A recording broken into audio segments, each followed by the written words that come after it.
అలాగే ఏపీలో అసెంబ్లీ సమావేశాలు కొనసాగుతున్నాయి. ఉపాధి కల్పనపై పలు అంశాలను సభ్యులు ప్రస్తావించారు. సభ్యుల ప్రశ్నలకు డిప్యూటీ సీఎం పవన్ కళ్యాణ్ సమాధానమిచ్చారు. ఉపాధి కల్పనపై పలు అంశాలను సభలో ప్రస్తావించారు. వ్యవసాయ రంగంలో కూడా ఆధునిక పద్ధతులు అవలంబించడానికి ప్రణాళికలు రూపొందిస్తున్నామని తెలిపారు. సమాజంలో ముఖ్యంగా రూరల్ ప్రాంతాల్లో ఉపాధి ఇవ్వడానికి నిర్దేశింపబడిన పథకం గౌరవ సభ్యులు లేవనెత్తినవన్నీ కూడా నోట్ చేస్తున్నాం అధ్యక్ష. మన కొత్త ప్రభుత్వం వచ్చిన తర్వాత, ఎన్డీఏ కూటమి ప్రభుత్వం వచ్చిన తర్వాత గౌరవ ముఖ్యమంత్రి చంద్రబాబు గారి నేతృత్వంలో దాదాపు 4,500 కోట్ల రూపాయలు వేజ్ కానీ మెటీరియల్ కాంప రెండు కలుపుకొని మనం మనకి బడ్జెట్ ఉన్నది అధ్యక్ష. 7 crore మ్యాండేస్, 30,000 పండ్లు, వీటితోటి మనం ఏం చేసింది ఈ రోజున పల్లె పండుగ ద్వారా 3,000 కిలోమీటర్ల సీసీ రోడ్స్, 500 కిలోమీటర్ల బీటీ రోడ్లు, 20,000 మినీ గోకులమ్స్, అలాగే వాటర్ హార్వెస్టింగ్ అండ్ అన్ని గవర్నమెంట్ బిల్డింగ్.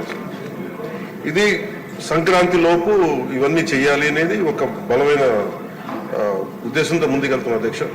ప్రతి చోట, ప్రతి పంచాయతీలో కూడా సిటిజన్ ఇన్ఫర్మేషన్ బోర్డ్ కంపల్సరీ చేశాం. అలాగే వర్క్ సైట్ బోర్డ్స్ కూడా అన్ని వర్క్ సైట్స్ చేశాం అధ్యక్ష.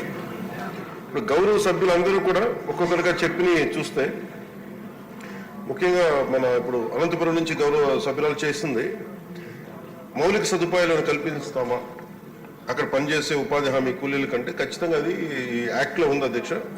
అది గత ప్రభుత్వం అన్ని వ్యవస్థల్ని అస్తవ్యస్తంగా చేసినట్టుగా ఇందాక పత్తిపాటి పుల్లారావు గారు కూడా చెప్పింది.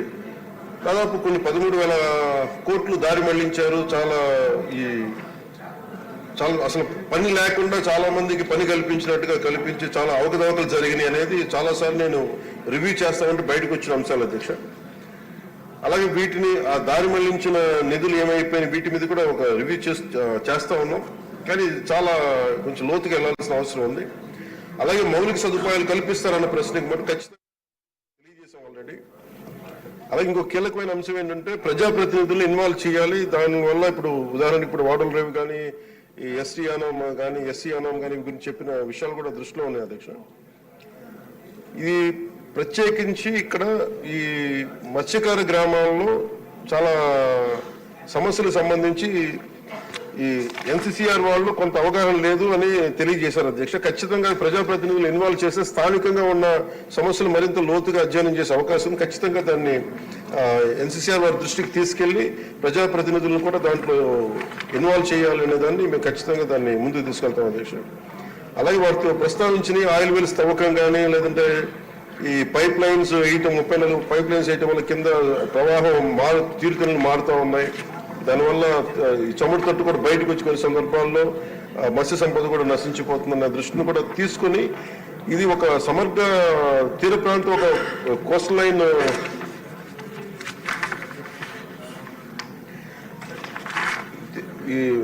ఇలాంటి సమస్యలు ఏమున్నా కానీ దీన్ని ఒక ఈ మన రిలయన్స్ వాళ్ళే కావచ్చు, ఓఎన్జీసీ వాళ్ళే కావచ్చు, మేము దీన్ని ఇన్స్పెక్ట్ చేయించి దీని అధ్యయనం జరిపించి ఖచ్చితంగా దీన్ని ఒక సరైన right action will be taken sir.